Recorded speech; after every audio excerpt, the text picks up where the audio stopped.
네 번째인데요. 이 책에는 이제 7일째 종인데 마지막 허영이 이제 추가가 돼서 8가지라고 말씀을 드렸어요. 그래서 이게 이제 덕목들이 이렇게 정리가 되면서 허영우까지 해서 우리가 8번 이제 하게 될 건데요. 약간 우리가 복습을 하게 되면 교만, 시기, 분노, 오늘이 바로 나태인데요. 이거 그 제목을 외우셔야 돼요. 예. 교만은 뭐예요? 무별이의 보좌였어요. 그 다음에 시기는 뭐예요? 녹색 눈의 개수였어요. 그 다음 교만은 뭐예요? 사탄의 화로. 화로구이 할 때 사탄의 화로라고 했어요. 오늘 나태는 뭐냐면 정오의 막이라고 그랬어요. 다시 복습 한번 해봅시다. 이거 지금 너나 외워라 하는 얼굴이신데 그러시면 안 되고 이 정도는 외우셔야지 여러분에게 도움이 된다고 몇 번을 말씀을 드릴까요? 그래서 불특정 다수로 시험 한번 봅니다. 이거 어렵지도 않잖아요. 예, 어려울 수 있다. 너도 내 나이 대봐라 하지 마세요. 예, 주안에는 나이 없습니다. 다시 한번. 이 4가지 한번 외우세요. 아시겠죠? 외우시면 범사에 도움이 됩니다. 자, 오늘 이 나태에 대해서 배우기 전에 우리 좀 정리할 것이 있어서 정리는 그 빈 노트나 아니면 여기 보시면 예를 들면 나태라고 할 때 114페이지, 115페이지 보면 옆에 막 이렇게 공백들이 있잖아요. 여백 있잖아요. 거기다가 하시면 되겠습니다. 책을 폈으니까 조금 볼게요. 이 나태라는 걸 보면 나태한 사람이 지금 뭐 하고 있어요? 그림 한번 봐봐요. 113페이지 나태 그림. 나태 한번 그림 보세요. 지금 뭐 하고 있어요? 나태한 사람이 뭐 하고 있어요? 졸고 있어요. 근데 보세요. 졸기 딱 적합한 환경을 만들고 존다? 그걸 보셔야 돼요. 추우면 안 졸아. 근데 지금 졸려고 작정한 사람이에요. 이게 되게 중요한 거예요. 누구든 벽난로 앞에 있으면 좁니다. 근데 예배 시간에도 제가 딱 보면 졸려고 작정한 사람처럼 조는 사람들이 있어요. 딱 조건을 만들고, 예? 머리를 숙이고, 이렇게. 졸리면요, 등을 안 붙여야 돼요. 의자에. 저도 안 붙이거든요. 왜? 저도 졸리거든요. 여러분, 저도 몇 시간 못 자요. 그러니까 저도 엄청 졸리거든요. 그래서 등을 안 붙이는 훈련들을 하셔야 되는데, 등을 우선 붙이고, 다리를 벌리고, 이제 이렇게 하면, 목사님을 안 쳐다보고, 그럼 이제 졸기가 딱 좋은데, 지금 이 사람이 그런 거예요. 벽난로 앞 의자에 앉아서. 멀리도 아니야. 딱 따뜻한데 앉아있는데, 여기 밑에 한번 보세요. 개도 자. 그러니까 이게 자는 건 영향력이 있습니다. 그래서 주변을 다 같이 잠재워요. 이게 그림이 그냥 그림이 아니에요.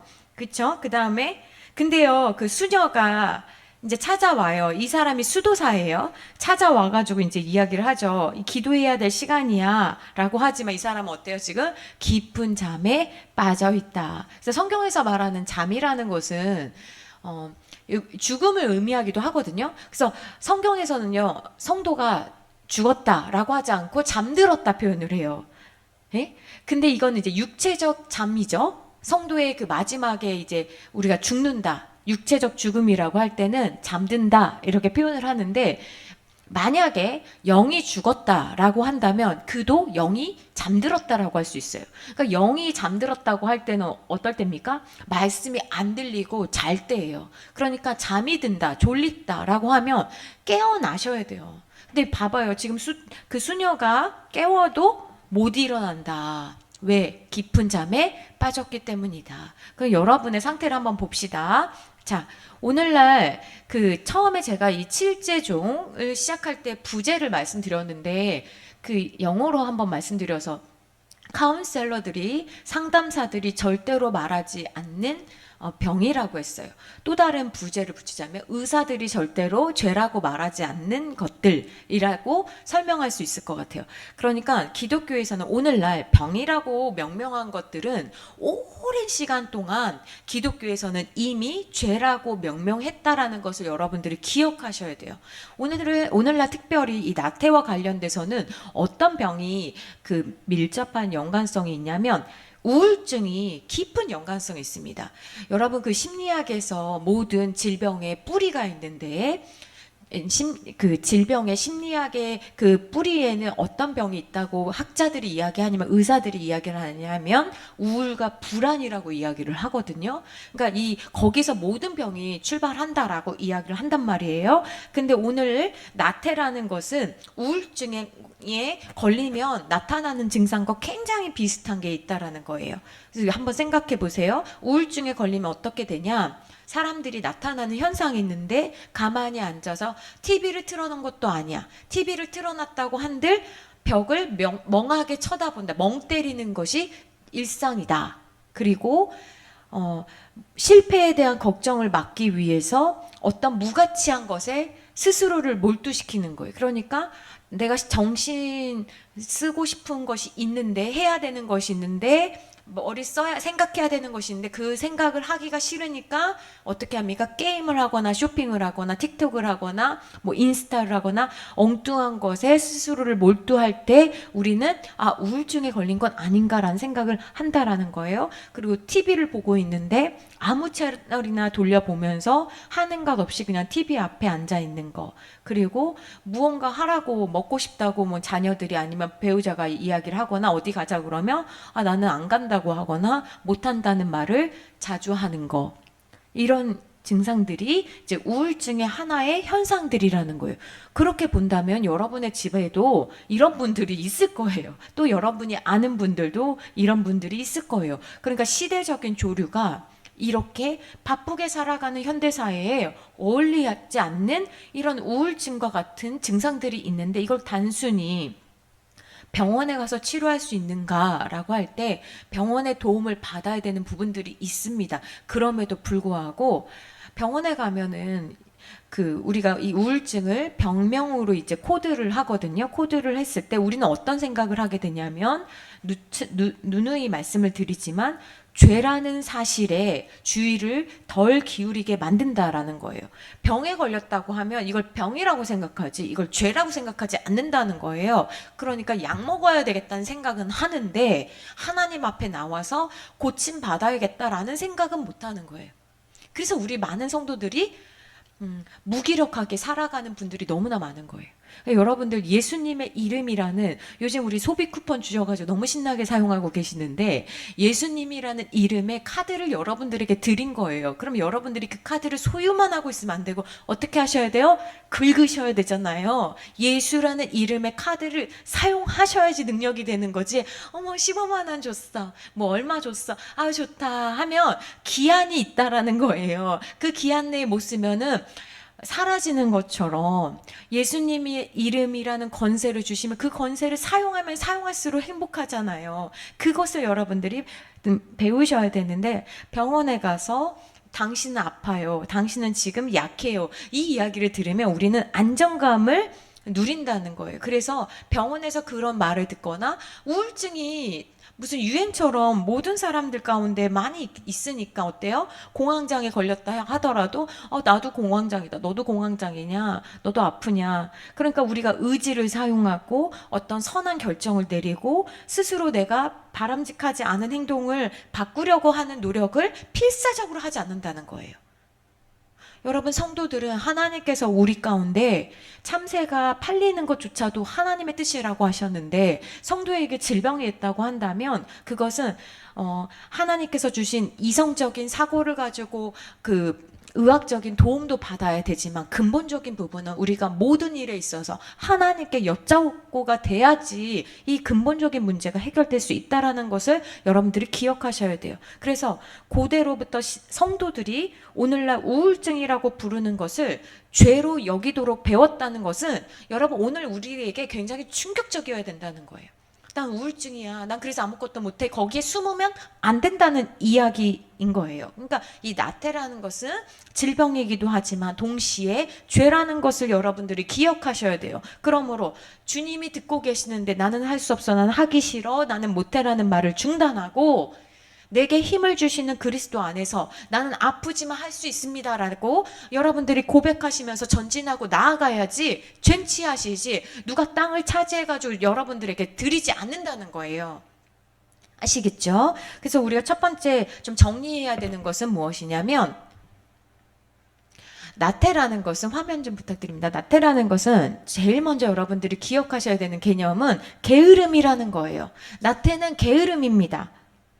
그래서 영어 단어로 슬로스라는 단어가 있는데 이 단어는 나태라는 뜻이에요. 그런데 옛날에 그 애니메이션에 굉장히 유명한 그 주크박스 주토피아 주토피아에 나오면 주토피아를 보면 나무늘보가 나오거든요. 나무늘보가 정말 웃겨요. 그 주토피아에 보면 공무원들이 다 나무늘보야.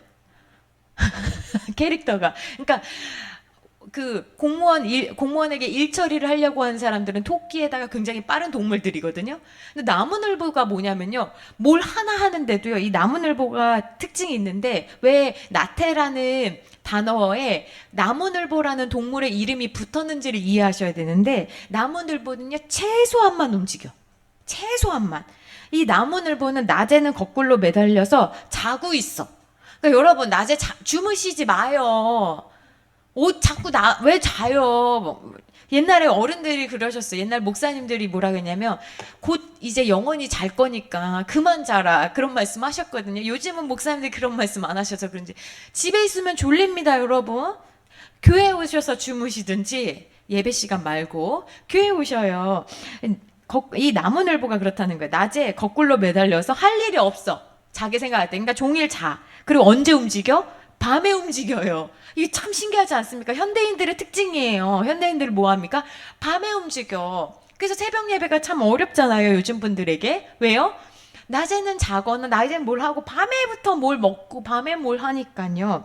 나무늘보가 밤에 조금씩 움직입니다. 그래서 좀처럼 움직이지 않거나 일하기 싫어하는 사람을 일컫는 말이 이 나무늘보 같은 사람이다 라는 말이에요. 그래서 그 주토피아에도 보면은 지금 공무원들을 다 나무늘보로 했어요. 그래서 도장 하나 찍는데도 어떻게 하냐면, 도장 하나 찍는데 어떻게 해요, 여러분은? 팍팍팍 이렇게 찍잖아요. 예? 만약에 우리 이은청 권사님을 동물로 표현하면 아마 토끼 같은 분일 거예요. 이렇게 탁탁탁 찍고 다음 이렇게만 하실 거예요. 예? 근데 나무늘보 어떻게 해요? 도장 하나 찍는데도 진짜 한번 보세요. 주토피아 나무늘보 하면 너무 재밌는 게 나와요. 도장 하나 찍는데도 얘가 올라가려면 시간이 진짜 이래. 그러니까 보는 사람조차도 어떻게 해요? 입 벌리고 언제 찍나? 그럼 이걸 이제 간신히 찍어요. 이렇게 진짜 보면, 근데 우리는요, 그런 거 보면서 저 모습이 내 모습이다라는 생각을 잘 못합니다. 자, 그러면 나태가 게으름이라고 했는데, 나태는 그러면 왜 시작될까? 이거 잘 보세요. 나태는 왜 시작될까? 옆에 쓰세요. 주어진 일을 미루는 습관. 주어진 일을 미루는 습관이 결국 나태로 이어진다는 거예요. 지금 그러니까 이 말은 뭐냐면, 처음부터 나태한 사람이 있다 없다? 있다 없다?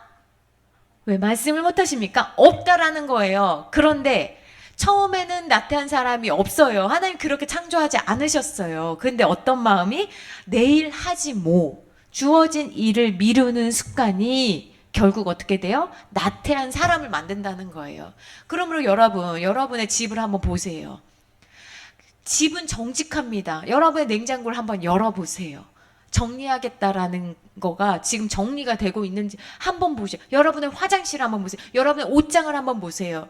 여러분, 그것이 나의 마음가짐이고 삶의 태도예요. 결론이에요. 우리 집 딱 열면 정리가 안 됐다, 내 결론입니다. 그게 내 모습이에요. 왜? 지금 당장 해야 할 일을 미루는 사람들이 있는데, 학생들도 그렇고요. 모든 사람들이 그래요. 그런데 그 사람들이 어떻게 합니까? 예를 들면 금요일까지 제출하세요라고 이야기를 예를 들면 2주 전에 얘기를 했어요.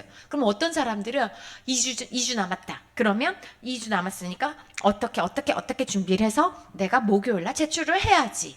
수요일날부터 받아주시나요? 어떤 분은 이런 분들도 있고. 근데 어떤 분들은 금요일날 해야 된다는 거 알죠? 그럼 네, 알고 있습니다 하면서 미루다가 어떻게 돼요? 목요일날부터 막 준비를 해. 금요일날 제출해야 되는데, 대학생들도 진짜 많이 그렇습니다. 그럼 막 금요일날 제출이면 금요일 0시까지 제출해야 되면 막 마음이 급해져가지고, 꼭 저한테도 그래요. 학생들이 그 뭐 과제 같은 거 할 때도 교수님 5분만 더 주시면 안 됩니까? 답답한 거예요. 제가 학기가 시작하기 전에 몇 시까지만 내야 된다. 딱 밤 11시 59분까지야. 12시부터면 마이너스다. 이렇게 얘기를 해도 꼭 늦는 애들이 있어요. 그럼 그 아이는, 그 학생은 제 수업 때만 늦을까요? 아니에요. 모든 수업에 늦어요. 그리고 항상 이유가 있어요. 컴퓨터가 갑자기 어떻게 돼서. 그래서 마감일이 되면요, 결국 마음이 급해져서 어떻게 합니까? 일을 제대로 하지를 못해요. 서두르다가 실수해요. 뭘 잘못했다고 해요. 이것만 빼주면 안 되냐고 하고 막 그럽니다. 그래서 늘 미리미리 챙기지 않고 미루던 사람은 어떻게 합니까? 늘 핑계와 변명이 많은 거예요. 늘 핑계와 변명. 그래서 회사 다닐 때 보면 상사들이 굉장히 뭐라고 하는 분들이 있어요. 예를 들면 너는 왜 네가 타는 차만 맨날 늦냐? 이렇게 이야기를 하거든요. 참 신기하죠?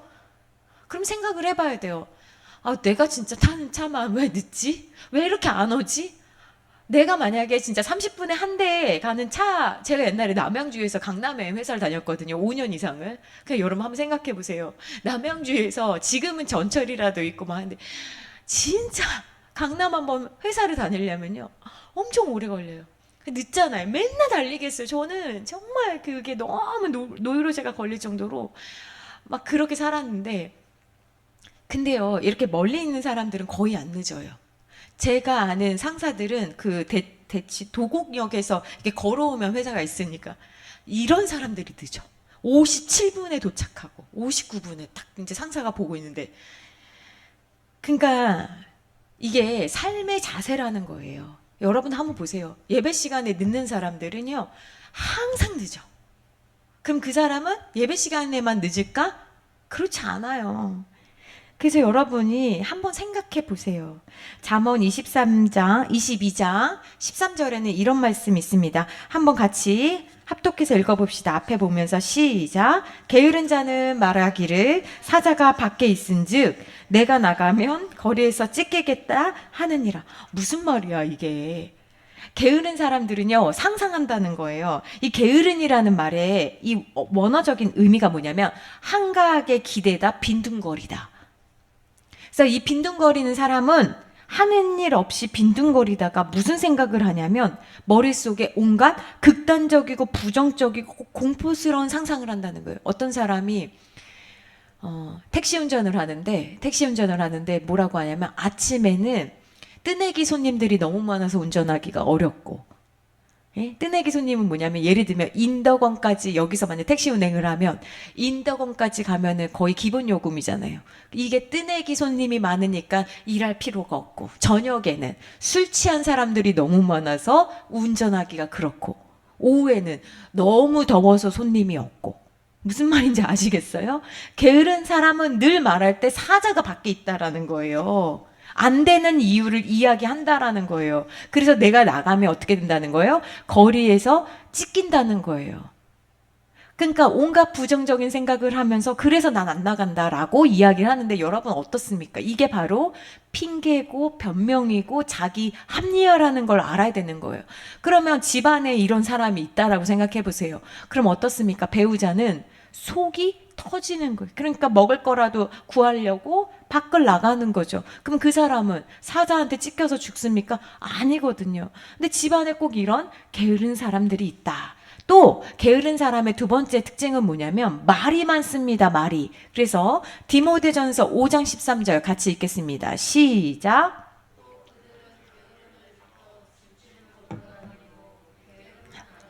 쓸데없는 말을 하며 일을 만들며 마땅히 아니할 말을 하는, 이 말과 관련된 말인데요.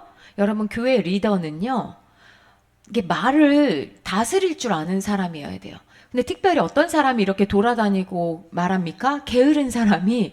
여러분 이게 어떻게 게으르냐고요. 우리가 생각하는 일반적으로 생각하는 집 밖을 안 나오는 사람이 아니라는 거예요. 그러니까 성경에서 말하는 게으름의 의미가 다르지요. 게으른 사람의 특징은 뭐예요? 말이 많은데 어떤 말이에요? 집집마다 돌아다니면서 신방합니까 이게 지금? 신방하는 것도 아닌데 돌아다니면서 어떤 말을 한다는 거예요? 쓸데없는 말을 한다는 거예요. 게으른 사람의 특징, 쓸데없는 말을 합니다. 또 뭡니까? 일을 만들어, 일을 해결하는 게 아니라, 일을 정리하는 게 아니라 뭐예요? 일을 만든다는 거예요. 그래서 제가 보니까 예수님 안 믿는 사람들 보니까 낮에 점심 같이 먹자 하면서 고스톱 치거나 뭐 반찬한다고 하면서 남편 씹고 아내 씹고 쓸데없는 말들을 하면서 그렇게 분란을 만드는 사람들이 있더라고요. 일을 만드는 사람들인 거예요. 또 뭐예요? 마땅히 아니할 말을 한다는 거예요. 다 이게 어디서 일어나요? 집에 모여가지고 교회에 오는 것도 아니잖아요. 집집마다 찾아가면서 서비스를 하는데 어떤 서비스를 해요? 쓸데없는 말을 하고 일을 만들고 마땅히 사람이라면 마땅히 성도라면 마땅히 하지 않아야 되는 말을 쓸데없는 말들을 하고 있다. 그러니까 여러분들 있잖아요. 우리가 그 집집마다는 아니지만 예배 후에 여러분들이 나누시는 대화도 한번 점검해 보세요. 마땅히 해야 할 말만 하셔야지 쓸데없는 말 하시면 안 되고 일을 만드시면 안 되는 거예요. 아시겠죠? 우리가 이렇게 모여가지고 차 마시면서 좋은 시간 보내야 되는 거거든요. 그때 일을 만드시면 안 되는 겁니다. 그래서 이 에바 그리우스라는 사람이 이 덕목을 정리했거든요. 수도사가. 이 수도사가 덕목을 정리하면서 이 나태가 수도 생활을, 그러니까 경건 생활을 망치는 최고의 악덕이래요. 이게 좀 신기하죠? 교만보다도 나쁘대요. 교만보다도. 분노보다도 더 나쁘대요. 근데 우리는 생각하거든요. 우린 다 게을러가지고요. 무슨 생각하냐면 이건 다른 사람한테 피해를 안 끼치잖아. 그래서 더 나쁜 죄인 거예요. 교만은 티가 나요. 분노는 티가 나요. 시기는 티가 난다니까요. 근데 나태는 어때요? 티가 안 나. 그래서 누구에게 치명적인 줄 아세요? 본인에게 가장 치명적인 거예요. 왜? 다른 사람한테 피해 안 주면 되잖아요. 우린 늘 이런 생각을 하거든요. 근데 이 수도사들이요, 세상을 등지고 세상에서 살아가는 것이 너무 힘드니까 하나님께 더 집중하고 더 가까이 나가려고 이제 수도원을 찾아왔어요. 좋은 마음으로 찾아왔단 말이에요. 그런데 수도원 생활이 어떠냐면 기도하고 일하고 단순하게 먹고 고추, 마늘 이런 거 안 먹어요. 왜? 힘을 자꾸 쓰게 만드니까. 그래서 거기서 금식하고 기도하고 노동하고 이게 그냥 일상이에요. 그러다 보니 어때요? 수도사들이 건강이 안 좋아. 건강이 안 좋다 보니 아픈 수도사들이 많고, 그러다 보니 어떤 생각이 들어요? 쓸데없는 생각들이 드는 거예요. 미래에 대한 불안과 염려로 내가 왜 여기 와 있지? 내가 옛날에 세상에서 잘 나갔었는데 밖에 나가면 뭘 먹을 수 있는데 사람들 만나고 싶다. 의기소침해지면서 무기력해지는 거예요. 그리고 생각보다 수도원에 가면 하나님께 더 가까이 갈 줄 알았는데 생각보다 하나님에 대해서도 가까운 것 같은 느낌이 안 들어. 하나님에 대한 알미 깊어지지 않아. 그러니까 수도사들 마음 가운데 어떤 병이 생기냐면 우울한 생각이 들고 낙심에 빠지게 되는 거예요. 그래서 나태라는 것에 이제 걸리면 수도사들이 어떻게 되냐면 나가고 싶다. 수도원을 나가고 싶다라는 생각이 나온다는 거예요. 그래서 우울과 낙심에 빠지면 수도하는 자리를 벗어나고자 하는 마음이 생긴다라는 거예요. 신자가, 성도가 동일하게 나태하면 어떤 마음이 드냐? 내 자리에서 벗어나고 싶은 마음이 생긴다는 거예요. 적어 놓으세요, 여러분. 여러분은 여러분 스스로가 게으르다고 생각하시는 분도 계시겠지만 대부분은 그런 생각하지 않으실 거예요. 왜? 시간이 되면 교회를 가고 시간이 되면 회사를 가고 시간이 돼도 내가 할 일을 다 하고 있는데 내가 왜 나태하냐? 그런데 어떻게 알 수 있다고요? 내가 내 자리에서 벗어나고자 하는 마음이 든다. 그러면 여러분들이 여러분의 마음을 의심해야 된다는 거예요. 그래서 이것을 우리가 무서워해야 됩니다. 내 자리에서 벗어나려고 하고자 하는 욕망이 올라올 때 무서워하셔야 되는 거예요. 왜 나태를 정오의 마귀라고 했는지 그 말씀이 어디 나오냐면 시편 91편 6절에 보시면 어두울 때 퍼지는 전염병과, 그러니까 어두울 때는요 마치 인생이 어두울 때 힘들 때 그때는 전염병처럼 생기는 것이 있는데 이 나태라는 것은 언제 찾아오냐면 밝을 때 닥쳐오는 재앙이라는 거예요. 그러니까 이 나태라는 건 어때요? 내가 알지도 못할 때 그때 찾아오는 재앙, 밝을 때 닥쳐오는 재앙이 이게 다른 성경 번역에 보면 정오의 마귀라는 거예요. 이게. 그러니까 정오의 마귀는 언제냐? 아까 그 나태라는 그림을 설명했던 거를 여러분들이 기억해 보세요. 정오는요, 낮 12시거든요. 햇빛이 가장 강하지만 이때 인간은 가장 피곤하고 나른해진대요. 그러니까 여러분들이 만약에 새벽 예배를 딱 드리고 나서 가장 조금 좀 졸리다 할 때가 이제 아마 11시부터 뭐 1시 이때인데 인간이 가장 피곤하고 나른해진다는 거예요. 이때 정신적으로 방심하게 되고 육체적으로는 무기력하게 되고 영적 유혹이 몰려오면서 이때 뭐가 생겨요? 무기력의 영으로 연결된다는 거예요. 그러니까 딱 여러분들이 숫자 12시 이때만 조심하면 된다. 이 얘기가 아니에요. 여러분이 기도 생활할 때, 여러분이 아무 일 없다고 생각할 때, 근데 내가 뭘 하고 싶지 않아. 내가 더 이상 뭘 하고 싶지 않아. 그래서 어르신들, 여기 70 이상 되시는 분들, 혹은 내가 신앙생활 좀 오래 했어 하시는 분들은 조심하셔야 돼요. 왜 조심하셔야 되냐면, 나도 모르게 무기력할 수 있다는 거예요. 나도 모르게 나 이제 안 하고 싶어. 그래서 어떤 권사님들은 그래요. 이런 건 이제 집사님들이 하셔야죠. 그거는요, 무기력에 사로잡힌 사람들이 하는 말이에요. 여러분, 만약에 우리에게 만약에 어떤 직분의 체계는 없지만 만약에 피라미드처럼 약간의 만약에 뭐 상승 조직 체계가 있다고 한다면요, 목사는 더 열심히 해야 되고요. 장로님은 목사님보다는 조금 덜 하지만, 예? 장로님이 되게 열심히 해야 되고, 장로님만큼 누가 또 열심히 해야 돼요? 권사님이 여자 장로잖아요. 권사님이 열심히 하셔야 되고요. 권사님 못지않게 안수 집사님도 굉장히 열심히 하셔야 되는 거예요.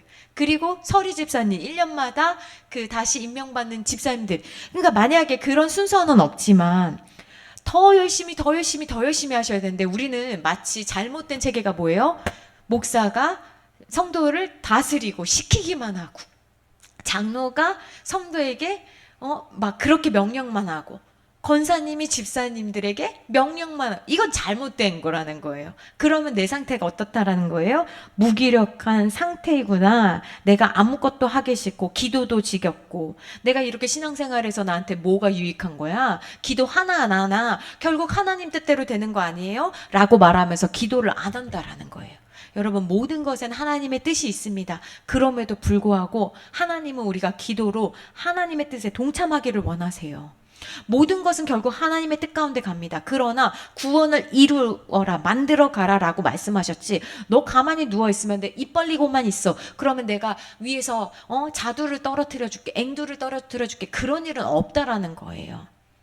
자두를 먹고 싶으면 자두가 있는 곳까지 내가 가야 되는 거잖아요. 근데 이제 수도사들이 하는 수도 생활이 어땠냐? 긴급한 게 없는 거예요. 너무 지루할 만큼 단조롭고 일상적인 일의 반복이에요. 그러니까 하루 이틀 기도 안 해도 뭐 삶이 바뀌지 않아. 노동하지 않아도 티가 안 나. 그러니까 어떤 마음이 생겨요? 뭐 굳이 내가 열심히 하나? 다음 주에 교회 청소 누가 하겠지. 내가 이 정도 정리 안 해도 뭐 다음 주에 누군가가 할 거야. 그래서 수도사들 마음 가운데 뭐가 생겼냐면, 내일 하지 뭐. 이 마음이 생긴 거예요. 그래서 이 나태는 마치 정오에 닥치는 재앙처럼, 우리나라의 공산당이 쳐들어왔을 때 주일날 쳐들어왔잖아요. 우리는 어떤 생각합니까? 주일엔 다 쉰다고 생각하잖아요. 그러니까 우리 무방비 상태에 있다가 주일날 쳐들어오는 거예요. 그게 뭐예요? 바로 밝을 때 닥쳐오는 재앙인 거예요. 주일날 왜 쳐들어오면 안 됩니까? 그게 우리 생각이잖아요. 주일날 다 쉬어야 된다고 생각하는 거예요. 아니잖아요. 마귀는 그래서 오전 10시경에 이제 수도사들이 기도굴에서 기도하고 있으면 어떤 생각을 하게 됩니까?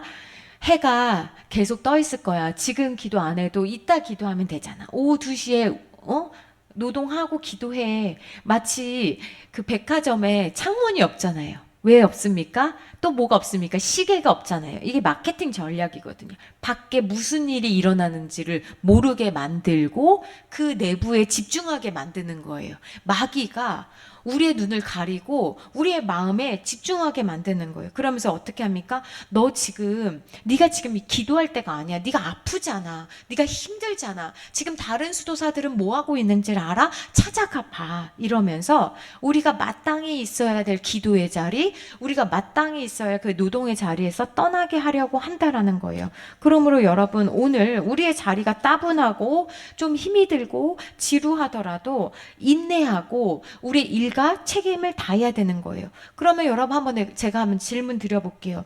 여러분의 자리는 어디십니까? 그걸부터 여러분들이 체크하셔야 돼요. 여러분의 자리는 어디십니까? 교회에서 여러분에게 맡겨진 하나님께서 허락하신 그 자리를 기억하세요. 권사님들 임직 받았을 때 기억하세요. 여러분의 마음이 어떠셨습니까? 여러분들이 너무 은혜에 감격하지 않으셨습니까? 여러분 구원 받았을 때 그때를 잃어버리지 마세요. 그 감격을 생각해 보세요. 여러분의 자리는 어디십니까? 맨날 여러분들이 앉는 그 자리 말고요. 왜 그 자리는 고수하시면서 직분자의 자리는 고수하지 않으십니까? 여러분 옮겨 다니세요. 막. 내 자리가 어디 있습니까? 진짜 자리는 이 보이는 가시적인 자리가 아니에요. 여러분의 진짜 자리가 어디십니까? 가정에서의 여러분의 진짜 자리는 어디십니까? 회사에서, 사회에서 여러분이 있으셔야 할 그 진짜 자리는 어디십니까? 여러분이 자리에 만족하지 못하면 어떻게 됩니까? 그 자리를 자꾸 벗어나려고 하는 마음이 있고, 그 마음을 누가 줍니까? 정오의 마귀가 나한테 찾아오는 거예요. 우리 집엔 큰 이벤트가 없어요. 큰 사건이 없어요. 근데 나에게 찾아와서 어때요? 다른 집 여자들은 어떻게 사는지 봐라. 다른 집 남자들은 어떻게 사는지 봐라. 다른 집 자녀들은 어떻게 사는지 아냐? 하면서 내 마음을 충동질 한단 말이에요. 그럼 어떻습니까? 내 자리를 벗어나고자 하는 마음이 생기는 거예요. 근데 한번 생각해 보세요. 여러분의 자리는 여러분이 선택했습니까? 여러분이 누군가의 우씨 집안의 딸로 살기로 여러분이 선택했습니까? 아니에요. 여러분이 이 자리에 있는 거, 이 교회에 섬기게 된 거, 회사에 가게 된 거, 여러분 이것은 우리가 선택한 것이 아니라 주어진 것입니다. 주어진 거예요. 내가 이곳에 있겠다고 내가 선택한 것처럼 보이지만 하나님께서 나에게 부르셔서 우리가 이 자리에 있는 겁니다. 주어진 거예요. 이걸 여러분들이 기억하셔야 돼요. 주어진 자리입니다. 그럼 누가 주셨습니까?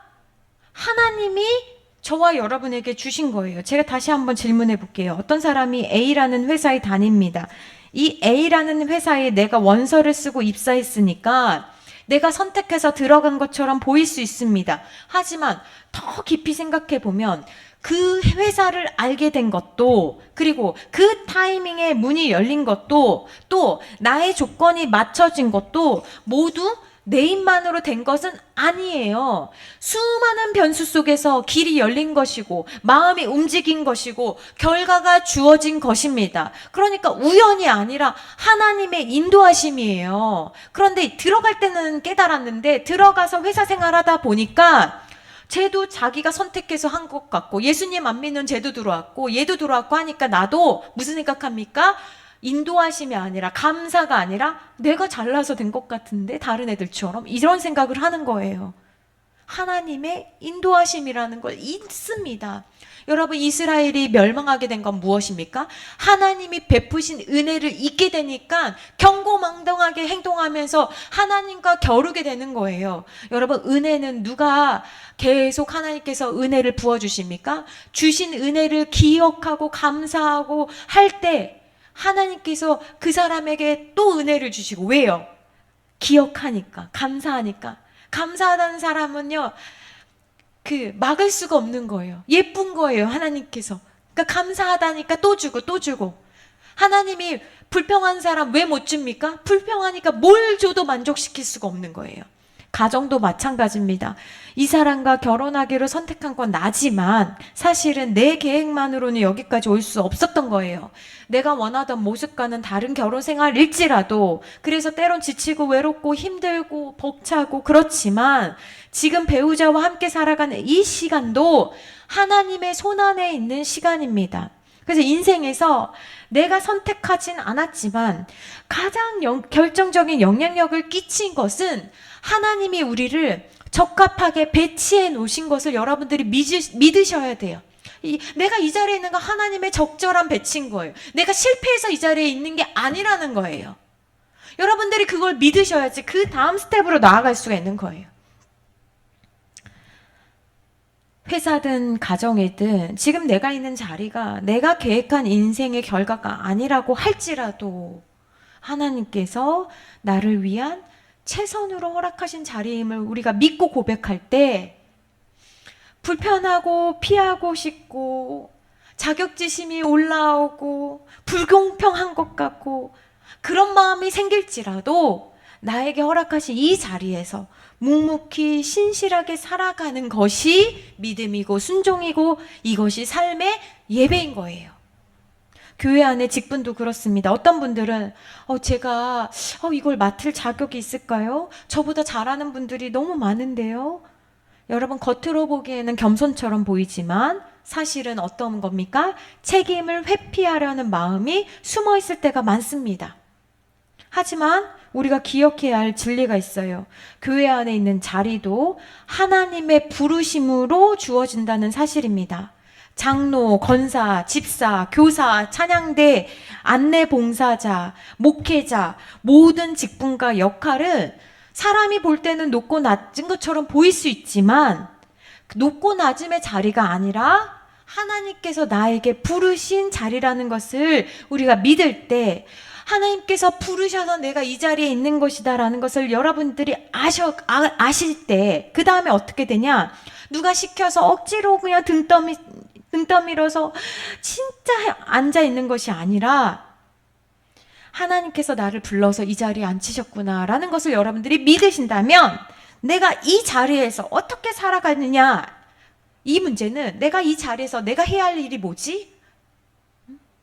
내가 어떻게 갖고 나갈까? 어떻게 만들어 갈까? 라고 할 때 차이가 있는, 차별점이 있는 크리스찬이 되는 거예요. 나에게 맡겨주신 직분이라고 생각할 때 다른 교회 장로는 다 이 정도 하던데, 다른 교회 집사는 이 정도 하는데, 앞에 있는 권사님은 이 정도밖에 안 했는데, 이게 아니라 나한테 하나님께서 세우셨어. 그러면 내가 몇 년을 할지 모르지만 최선을 다해서 할 때 나 때문에 누군가가 이루어지는 거지. 여러분 생각해 보세요. 목사님이 맨날 그냥 했던 것만 한다고 생각해 보세요. 그것 자체가 성실하다라고 할 수 없는 거예요. 매일매일 하나님께서 주신 신선한 말씀을 가지고 여러분을 섬길 때 여러분이 건강해지는 거지, 했던 레파토리 가지고 맨날 그냥 한다, 여러분도 마찬가지예요. 내가 했던 대로 한다, 건강하지 않습니다. 그러니까 여러분 대단히 착각하는 게 뭐냐면, 직분이 주어지면, 생기면 저절로 신실해지는 줄 아는데 절대 안 그렇다라는 거예요. 절대 그런 일은 없습니다, 여러분. 목회자 중에도 가라지가 있듯이 장로 중에도 가라지가 있고 권사 중에도 가라지가 있고 안수 집사 중에도 가라지가 있습니다. 교회만 다니는 사람들이지 가라지가 있다는 거예요. 그러므로 여러분, 직분이라는 좋은 제도를 통해서 여러분에게 좋은 기회를 주셨다면 잘 하십시오.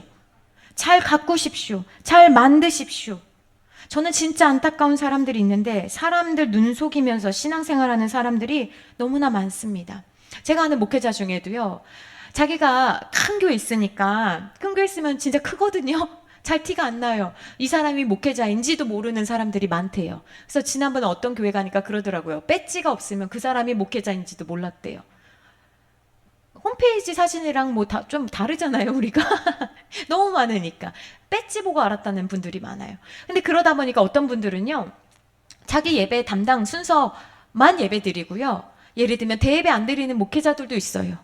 웃기지요? 말도 안 되는 일이죠. 그런 일이 있는 거예요. 그럼 뭐 합니까? 짱 박혀서 뭐 이상한 짓이라고 하는 것은, 뭐 게임한다는 것을 저는 이상한 짓이라고 표현한 거예요.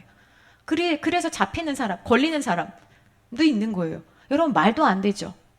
가라지 같은 사람들인 거예요. 내가 맡겨진 어린이 부서, 청년 부서 했으면 대예배 안 드려도 된다는 게 무슨 말입니까? 그런 사람에게 말씀 들으면 건강해지겠습니까? 마찬가지인 거예요. 제가 얼마 전에 어떤 교회에 설교하러 갔는데, 제가 이제 성도들이랑 이야기하면서 그런 이야기를 들었어요. 임직식을 앞에 두고 있는데 서로 전화해서 얼마씩 맞추자는 얘기를 했대요, 서로. 그래서 제가 그 이야기 듣고 진짜 화가 났어요. 여러분, 얼마씩 하나님 앞에 임직하니까 맞추자. 이거는 사실은 저희 엄마 때도요, 되게 작은 교회였는데 뭐 300만 원이었나 500만 원이었나, 그 당시 돈 굉장히 큰 돈이었어요. 그렇게 해서 뭘 하자. 라고 하셨던 걸로 기억이 나요. 그것도 유행인 것 같아요, 여러분. 요즘은요, 아예 얘기를 안 하잖아요. 이것도 유행이에요. 그러니까 유행 따라가지 마시고 과연 하나님께서 우리에게 원하시는 게 무엇이냐.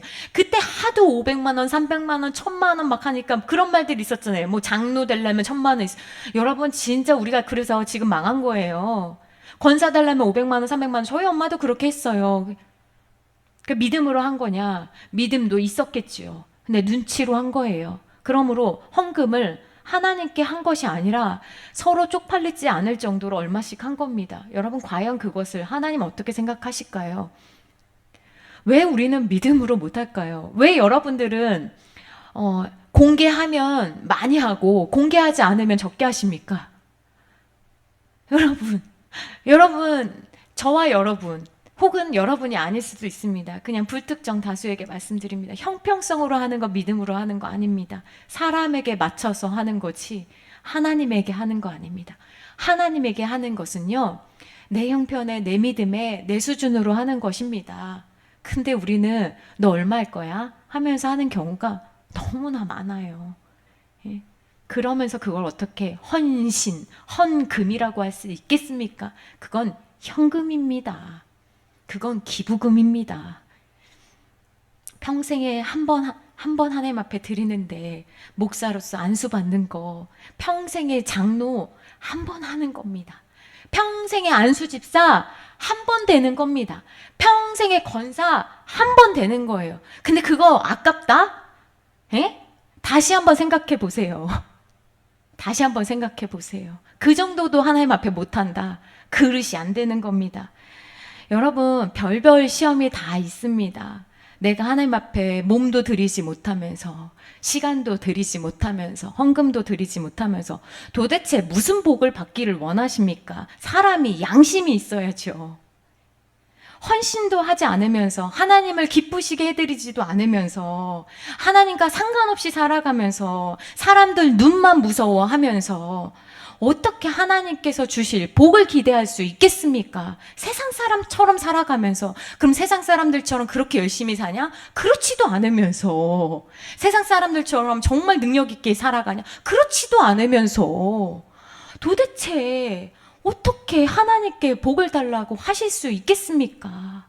솔로몬은 전무후무한 1,000마리를 한 번에 잡아서 하나님께 드려서 하나님이 놀라셨잖아요. 백부장, 예수님 저희 집에 안 오셔도 돼요. 말씀만 하세요. 그렇게 될 줄로 믿습니다. 예수님 놀라셨잖아요. 돈이 아니라고요. 예수님을 놀라게 해드려야지. 왜 오늘날 그렇게 하나님을 감격시켜드리는 성도들과 목회자들이 없습니까? 그게 문제인 거예요.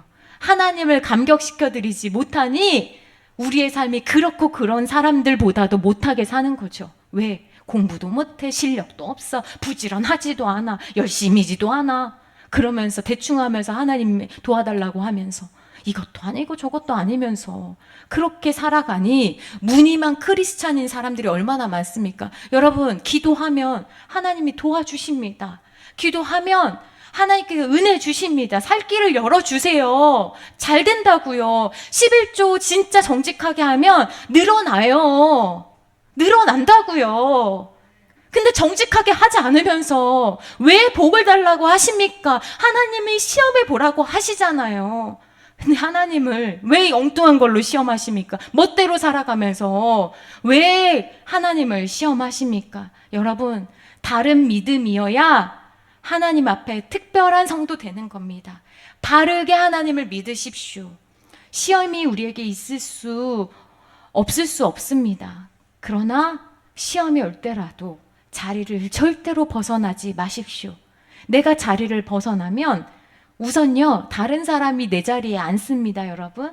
그러면 그 사람이 내가 받을 복 받는 거예요. 교회는요, 사회도 그렇지만요, 그 사람 빠진다고요, 멈추는 일 없어요. 회사는요, 잘 굴러가고요, 교회도 하나님의 일이기 때문에 잘 굴러갑니다. 내가 시험에 빠지면, 그래서 자리 이탈하면요, 사탄이 좋아해요. 왜 좋아합니까? 왜 좋아합니까, 여러분? 혼자니까. 사자가 얼룩말을 잡아먹습니다. 그거 아십니까, 여러분? 사자가 얼룩말을 잡아먹어요. 근데요, 얼룩말이 무리로 있을 때는요, 사자가 사냥을 못합니다. 얼룩말이요, 무리지어 있잖아요. 우리가 봤을 때 여러분 얼룩말 우습지 않습니까? 근데요, 사자가 딱 오면요, 이 얼룩말들이요, 신호를 보냅니다. 큰 소리로 운대요. 그리고 코로 제가 흉내도 못 내겠네요. 아무튼 이런 식이겠죠. 강하게 숨을 내쉬면서 막 서로 알린대요. 지금 사자가 오고 있다. 표범이 오고 있다. 그래도 사자가 오잖아요. 그럼 어떻게 하냐? 뒷발차기를 한대요. 얼룩말이. 뒷발차기를 하면요. 그 뒷발차기가 얼마나 센지 사자가 맞잖아요. 그럼 갈비뼈가 부러지거나 턱뼈가 부서진대요. 그래서요, 사자가 얼룩말한테 못 가요.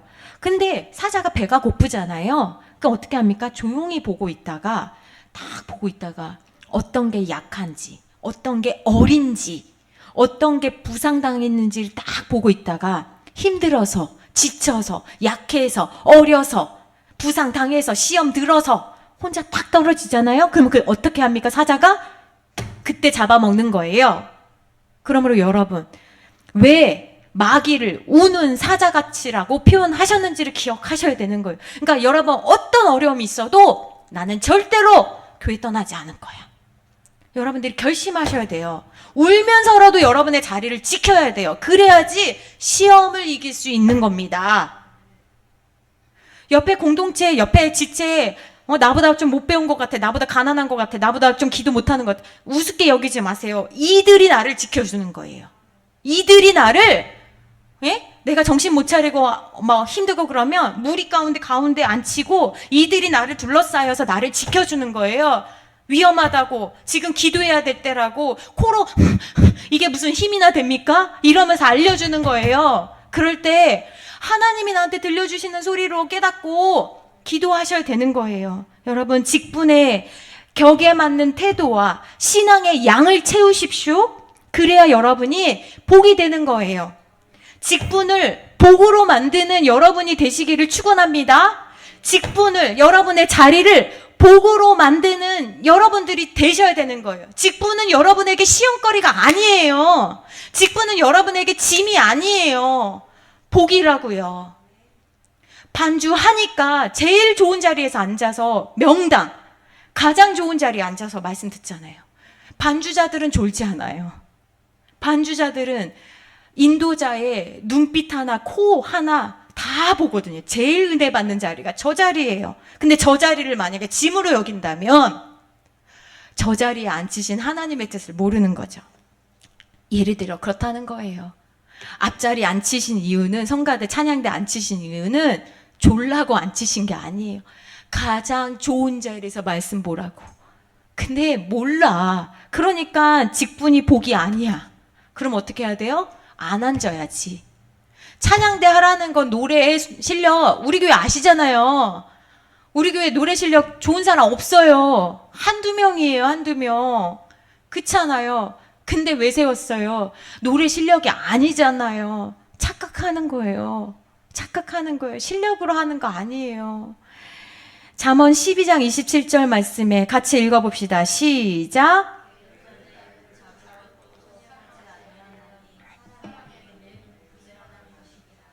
마땅히 잡을 거, 먹을 것도 하지 않으면서, 그러면서 무슨 돈을, 게으르면요, 쓸데가 없는 거예요. 자, 그 다음에 마태복음 25장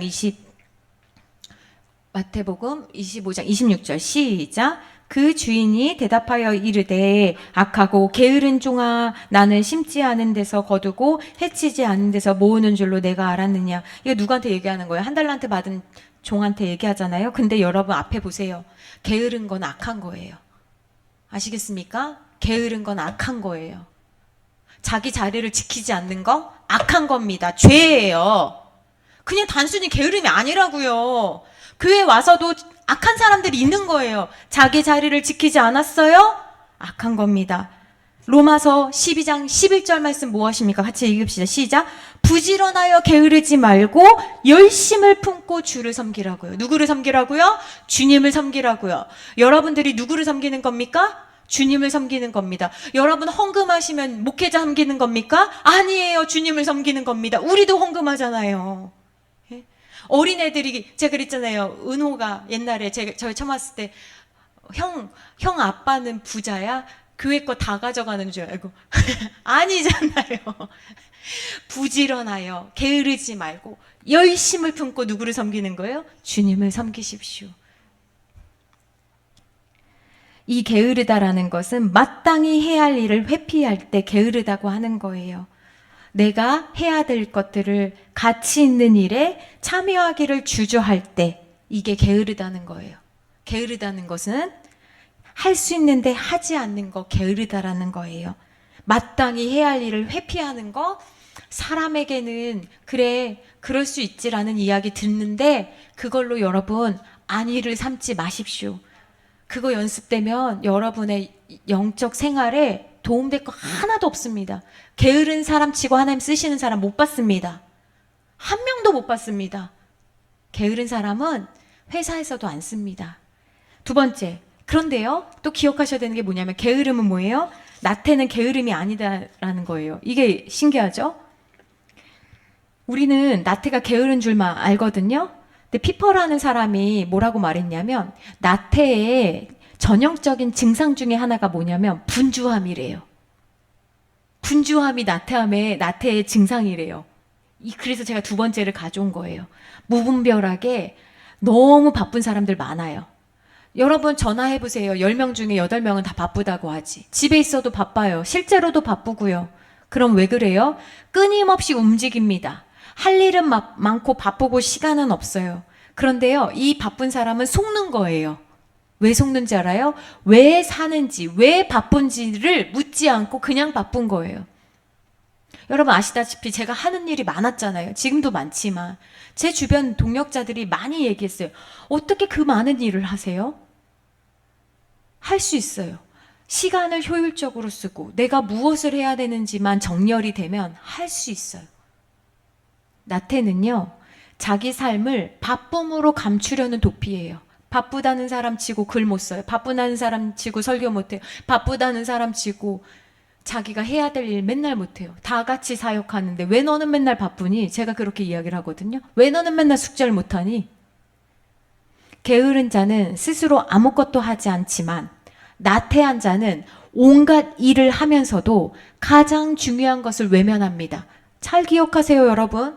나태한 자는 온갖 일을 하면서 가장 중요한 것을 안 한다는 거예요. 그래서 나태하다는 거예요. 예를 들면 이런 겁니다. 기도는 하지 않지만 봉사에 바쁜 사람, 나태한 사람입니다. 말씀 듣지는 않고 묵상은 하지 않지만 회의에는 참석하는 사람, 나태한 사람입니다. 이런 사람들은 영혼의 중심을 빼고 다른 일에 바쁘기 때문에 늘 허둥대고 바쁘고 자신을 잃어버리고 살아갑니다. 그러므로 나태는 활동하지 않는 상태가 아니라 방향 잃은 과도한 활동이에요. 다시 한번 들어보세요. 나태는 활동하지 않는 상태가 아니라 방향을 잃은 과도한 활동이라는 거예요. 세 번째, 나태는 탈진이 아닙니다. 이 책에는 지금 엘리야를 850대 1의 전쟁을 하고 그가 보이는 태도가 이제 그 나태에 해당된다라고 이야기를 했는데 잘못 이야기한 거예요. 여러분, 열심히 살았기 때문에 걸리는 병이 나태가 아닙니다. 하나님은 나에게 열심히 살라고 하지 않으셨어요. 하나님이 시키신 것만 하시면 되는 거예요. 근데 여러분 무엇을 하다가 사셨습니까? 엘리야는 850대 1의 싸움 이후에 그가 보이는 태도가 탈진이었어요. 탈진은 번아웃이라고 하는데요. 어떤 사람이 탈진되냐? 열심히 최선을 다해서 맡겨진 일을 감당하려고 애썼던 사람이 탈진이 되는 거예요. 그러니까 각자마다 다 에너지가 있거든요. 근데 에너지가 있는데 그 에너지를 넘치게 다 썼어요. 그러면 소진되는 거예요. 탈진이 되는 거예요. 왜 탈진이 되면 그럼 어떻게 회복하면 되냐면 쉬면 회복됩니다. 그래서 휴가가 필요한 거예요. 잘 먹는 게 필요한 거예요. 세상에서 열심히 일하고 우리는 주일엔 쉽니다. 누가 쉽니까? 열심히 평일에 일했다라고 하는 사람들이 주일에 쉬는 거예요. 근데 문제는 뭡니까? 평일에도 쉬어. 그리고 주일에만 일하려고 해. 이게 문제인 거예요. 일은, 운동은, 공부는 언제 하는 겁니까? 평일에 열심히 하는 거예요. 주일에 쉬기 위해서 평일에 열심히 하는 거예요. 그리고 주일에는 쉬는 겁니다. 그런데 이 탈진에 걸리면 힘이 없는 상태가 되기 때문에 힘이 다 빠졌잖아요. 그러니까 뭐가 생기냐면 자기 연민이 생겨요. 이 자기 연민 때문에 나태랑 비슷하게 보이는 거예요. 근데 탈진에 걸린 사람이 이제 자기 연민으로 빠질 때 나태에 걸렸다가 자기 연민으로 빠지는 거랑 비슷하게 나타납니다. 열왕기상 19장에 보면 이제 이세벨이 뭐라고 말하냐면 이세벨 대단한 여자예요. 850명이 죽었거든요. 근데 눈 하나 깜짝하지 않고 자기가 직접 가지 않고 종을 하나 보냅니다. 종을 하나 보내서 뭐라고 하냐면 너도 그렇게 죽을 거야. 그렇게 얘기를 하는데 3절에 보면 엘리야가 그 말을 듣고 자기 생명을 위해서 도피해요. 도망갑니다. 예, 도망가가지고 광야까지 이제 가요. 가서 어떻게 하냐면 이제 내가 죽기를 원합니다. 하나님 저 죽여주십시오. 이런 마음이 드는 거예요. 이게 탈진한 사람한테 나타나는 증상이거든요. 다 하기 싫고 모든 게 의미가 갑자기 없어진 것 같은 거예요. 그럴 때 있잖아요. 기도를 그렇게 오랫동안 했는데 기도 응답이 안 돼요. 그럼 우리 탈진하는 거예요. 내가 이렇게 한들 무슨 의미가 있나. 기도 안 하고도 저렇게 저 사람 잘 사는데 왜 나만 이렇게 믿음으로 살겠다고 고생하나. 이럴 때가 있다라는 거예요. 그런데요, 여러분 잘 보세요. 하나님은요, 이렇게 하나님 때문에 수고하고 열심히 하다가 이제 하나님 나 좀 죽여주세요. 나 그만하고 싶어요. 이렇게 불평 같은 탄식하는 엘리야한테는요, 화를 내지 않으셨어요. 하나님은요, 아세요. 그 사람이 얼마나 하나님을 향한 그 중심, 동기가 발랐는지, 예? 얼마나 그가 최선을 다했는지 하나님 아신다고요. 그래서 불평하면 무조건 화낸다, 안 들으신다. 아니에요. 내가 수고했잖아요. 하나님 내가 아무리 애써도 여기까지 해요. 그럼 하나님 나를 불쌍히 여기세요. 그래서 어떻게 하셨어요? 여러분 엘리야를 어떻게 하셨습니까? 까마귀가 몇 마리가 왔는지는 모르지만 까마귀를 통해서 먹을 것을 주시고 쉬게 하셨잖아요. 회복해 하셨거든요. 그런데요, 같은 불평인데 이스라엘 백성에게는 하나님께서 진노하셨어요. 쟤네 다 없애버릴 거야. 광야에서 내가 다 죽여버릴 거야. 하나님 너무 화가 나셨어요. 왜 그러셨어요? 아까 말씀드린 것처럼 하나님은 엘리야의 수고와 헌신을 알고 계셔요. 그러나 이스라엘 백성들은 그렇지 않았어요. 하나님을 위해서 수고하지 않았어요. 헌신하지 않았어요. 늘 받아먹기만 했죠. 감사하지도 않았어요.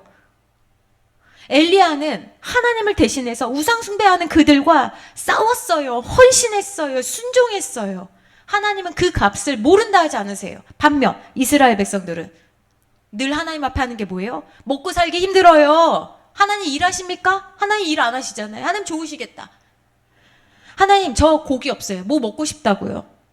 왜 하나님 저 여기까지 와서 이렇게 고생시키십니까? 인간적으로 보면요, 우린 다 이해가 되는 말이에요. 그러나 이스라엘 백성들이 한 그 불평은요, 하나님이 출애굽시켜 주신 것에 대한 구원에 대한 부정이고 하나님이 만나와 메추라기로 먹여주신 것에 대한 공급하심에 대한 불신이고 하나님이 가나안으로 인도해 주실 것이라는 것에 대한 부정이에요. 그래서 하나님을 쉬운 말로 멸시한 거고 부정한 거고, 그래서 그 이스라엘 백성들은 어떻게 됐어요? 모세와 하나님을 비난하고 조롱했잖아요. 그러니까 여러분, 하나님 앞에 나와서 하나님 저 힘들어요. 하나님 저 좀 도와주세요 하는 거는 기도고요. 하나님 저한테 해주신 게 뭐예요? 왜 이딴 식으로 하십니까? 이거는 반역이고요. 불평이고요. 조롱인 거예요. 여러분이 이거를 잘 아셔야 돼요. 잘못 아시면 여러분 죽습니다. 하나님은 엘리야를 차별해서가 아니라 고통 중에 하나님께 충성하다가 나오는 자들은 다 살려주세요. 충성이 먼저입니다. 그런데 고통 중에 같은 고통이지만 하나님을 등지고, 그러니까 하나님 나한테 해주신 거 별로예요. 나 원래 세상에서 살던 방식대로 살아갈래요 하는 사람에게는 벌 주시는 거예요. 그게 은혜를 맛봤는데 은혜를 저버리고 다시 원래 자리로 가려고 하는 자들은 벌 받는 거예요. 그래서 이것과 관련해서 왜 나태가 대제인가? 할 수 있는데 하지 않았기 때문에, 특별히 어떤 것을 순종할 수 있는데 하지 않은 것, 기도할 수 있는데 기도하지 않는 것, 사랑할 수 있는데 사랑하지 않는 것, 그래서 자기 자신에게 몰두해서 하나님 저 못 먹고 있잖아요. 하나님 저 여기서 살고 있잖아요. 그렇게 하는 거. 그래서 나태는 언제 찾아오냐? 사막의 교부들이 이렇게 이야기했습니다. 여러분 앞에 보세요. 나태는 이거예요. 할 수 있는데 하지 않았기 때문에 죽을 수밖에 없다라는 거예요. 하나님께서는 누구나에게 동일한 기회를 주시거든요. 근데 그 기회를 쓰지 않는 거. 한 달란트 받은 사람이 땅에다가 묻어버려서 그렇게 한 거, 그거가 그래서 죽을 수밖에 없는 죄인 거예요. 근데 사막의 교부들이 나태가 이렇게 찾아온대요. 이거 한번 읽어보세요. 진짜 중요해서요. 같이 읽어보겠습니다. 마귀는 질병, 쇠약함, 무릎의 약화와 모든 육체의 고통을 통해 당신의 몸을 공격할 것이다. 그것은 우리로 하여금 자신이 병에 걸려 더 이상 기도할 수 없다고 믿게 만든다. 그러나 우리가 깨어있으면 이 모든 유혹은 사라진다. 지금 그러니까 이게 오늘날만 우리가 무릎 아픈 게 문제가 아니에요. 오늘날만 질병, 쇠약함, 고통이 문제가 아니고 예전부터 이런 문제로 사탄이 우리를 공격했다라는 거예요. 우리로 하여금 너 그 병인데 기도 못해. 너 이제 봉사 못해. 너 예배 못해. 네가 할 수 있는 게 이게 뭐가 있겠니? 이런 이야기를 한다는 거예요. 그런데 그 뒷문장 보세요. 그러나 우리가 깨어있으면 이 모든 유혹은 사라진다는 거예요. 그러면서 마귀가 우리가 깨어있으면 이 유혹에서 우리가 이길 수 있다는 거예요. 그래서 어떻게 했냐, 이 수도사들이 실제로 기도를 할 때마다 기도를 시작하기 전까지 감기에 걸리고 열에 시달리고 두통으로 고통받는 사람들이 있었어요. 그런데 이런 상황에서 깨어있다는 거는 뭐냐면 그 다음 문장 한번 읽어볼게요. 시작. 나는 병에 걸려 죽음이 가까웠으니 이제 죽기 전에 기도하자. 이거예요. 여러분, 사탄이 너 그 상태인데 어떻게 하나님 앞에 나아가? 그러면 이렇게 하라고요. 나는 병에 걸려 죽음이 가까웠으니 죽기 전에 기도하자. 죽기 전에 봉사하자. 죽기 전에 예배하자. 나는 이러한 방식으로 사고함으로써 자기 훈련을 실천했다. 그래서 그 뒷문장 보세요. 기도를 마치자 열이 가라앉았다. 이렇게 성도는 저항하는 거예요. 어떤 거에? 나에게 올라오는 부정적인 생각, 사탄이 주는 씨앗, 몸이 안 아프다는 게 아니에요. 아프다고요. 두통이 있다고요. 기도할 만큼이 안 된다고요. 그러나 저항하고 기도하면 이길 수 있다라는 거예요.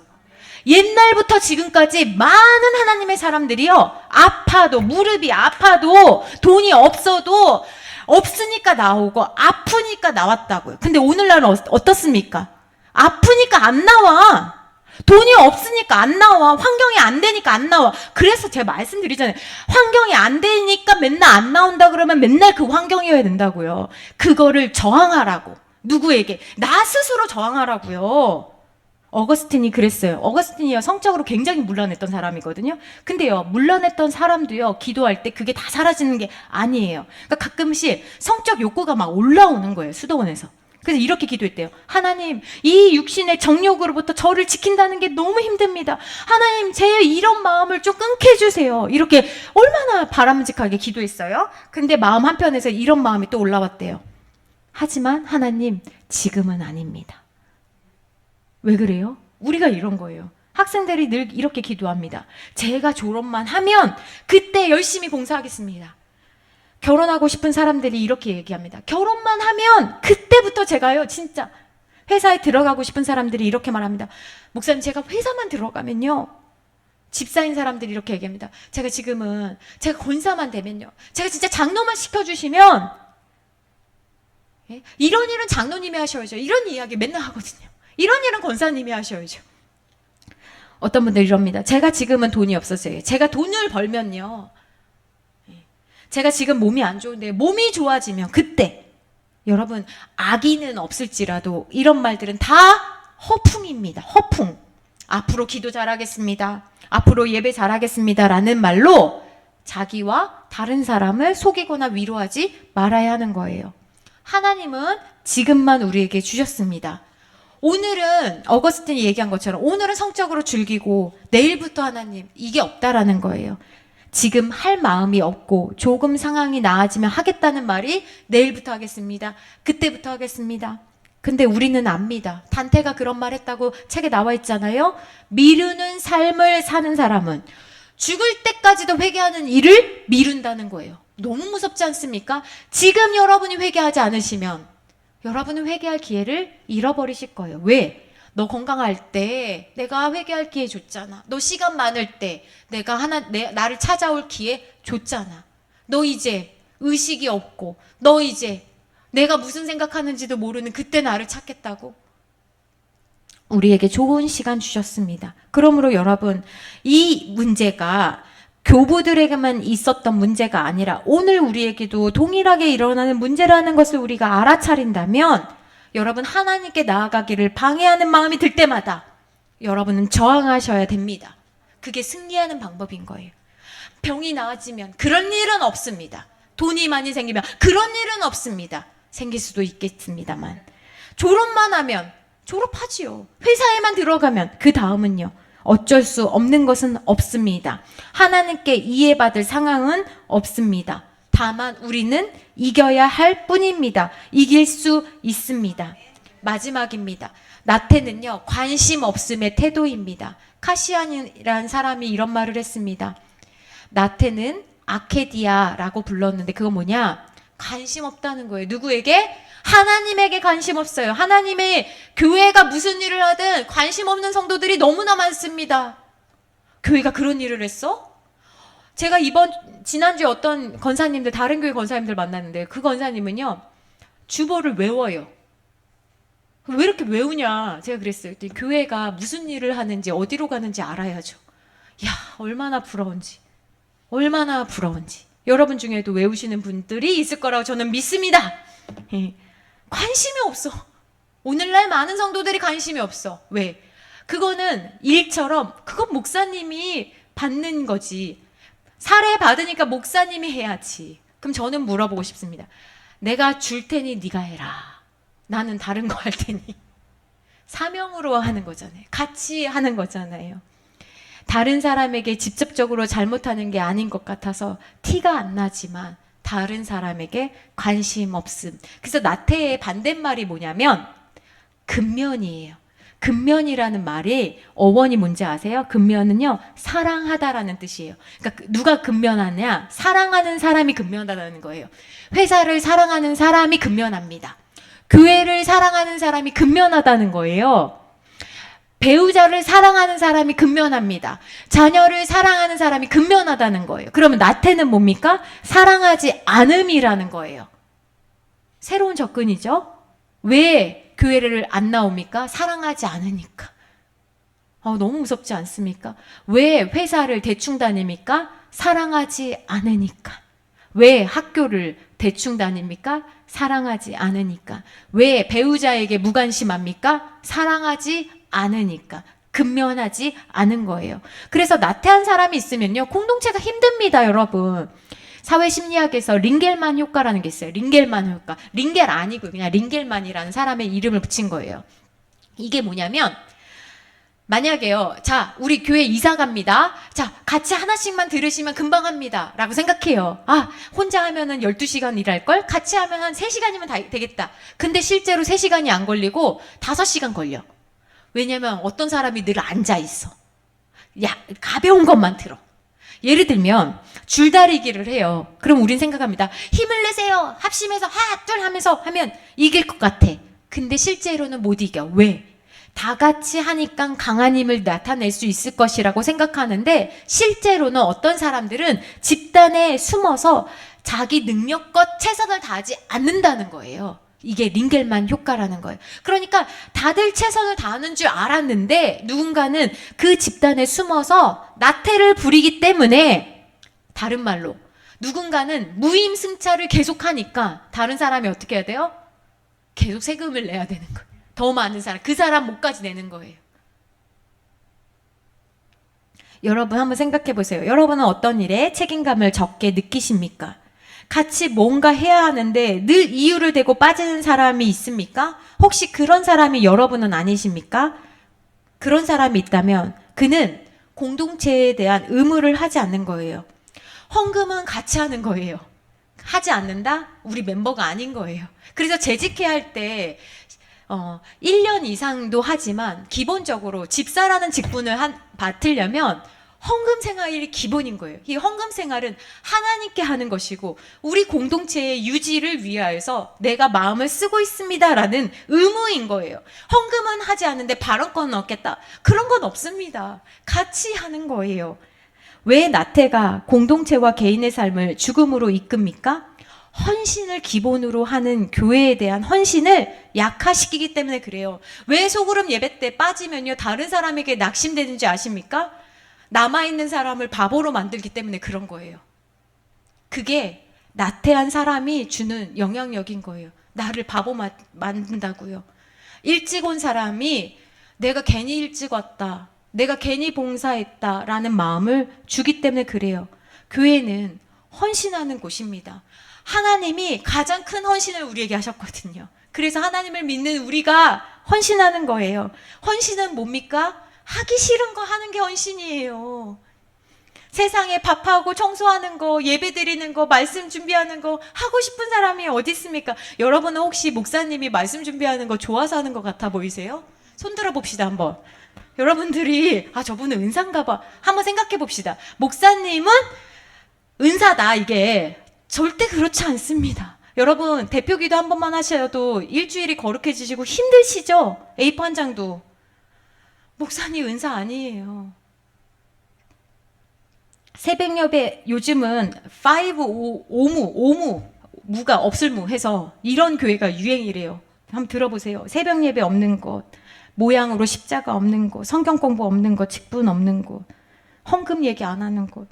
여러분 이거 없어야 MZ 애들이 온답니다. 잘못된 얘기예요. 교회는요 모양도 십자가가 있어야 되는 곳이고요, 새벽 예배 있는 곳이어야 되고요, 성경 공부 있어야 되는 거고요, 직분 있어야 되는 것이고요, 헌금 하라고 얘기하는 곳이어야 되는 거예요. 교회는요 사람들 입맛에 맞추는 데가 아닙니다. 교회는 하나님 입맛에 맞추는 곳이어야 사는 거지. 이게 유행인데요, 미국에선 이렇게 하는데 망해요. 그래서 미국에서 우리에게 주는 영향력이 무엇입니까? 없어요. 오직 교회는 말씀대로 순종하고 갈 때 사이즈에 상관없이 건강하게 되는 거지. 여러분 우리는 대형 교회 될 마음 없습니다. 여러분 우리는 부흥할 마음이 없습니다. 하나님이 혹시 보내주시면 맡겨주신 영혼들 잘 하는 거지. 우리는 새벽 예배 하다가 주님 만날 거고, 우리는 헌금하다가 주님 만날 거고, 우리는 성경 공부하다가 주님 알 거고, 우리는 직분 감당하다가 주님 만나는 것이지 모두가 형제고 자매고 그런 거 없습니다. 교회는 같이 수고하고 같이 달리고 같이 헌신하고 유행 따라가는 거, 사람들이 좋아하는 거 이때 많이 오고 이렇게 해야 된다 그런 거 없습니다. 교회는 하나님 말씀대로 하는 곳이어야 됩니다. 그러므로 정신 차려야 됩니다. 유행하는 교회, 뭐 좋아 보이는 교회, 오후 예배 없는 교회 좋은 데 아닙니다. 여러분의 영혼에 관심 없습니다. 그냥 먹고 마시고 서로 나쁜 얘기 할 필요 없잖아요. 그러면 뭐가 잘하겠습니까? 잘한다는 이야기도 듣고 못한다는 이야기를 듣고 그래야 됩니다. 교회는 서로 매일 돌보고 노력해야 되는 것이고, 가만히 앉아서 언젠가 되겠지 그런 생각 버리십시오. 여러분의 가정과 여러분의 사회와 여러분이 속해 있는 교회에 이제 여러분이 생각하셔야 돼요. 하나님이 나에게 맡겨주신 것이 무엇인지, 내 자리는 무엇인지를 생각해 보시면서 내가 다른 사람에 대한 관심을 기울이고 싶지 않을 때 여러분 그 마음을 꺾으십시오. 그거 꺾어야 여러분 복 받습니다. 화해하지 못하면 여러분 사탄이 역사합니다. 화해해야 묶여있지 않습니다. 저항하십시오. 하나님은 우리를 있는 모습 그대로 사랑하시지만 너무 사랑하셔서 이 모습으로 머물기를 원하지 않으십니다. 그러므로 여러분 내 방식대로 하려는 욕망을 꺾어버리시고 나의 관점을 고집하지 마시고 애쓰셔서 하나님을 기쁘시게 해드리는 여러분 되시기를 부탁드립니다. 같이 기도합시다. 여러분 같이 기도합시다. 여러분들은 아까 사막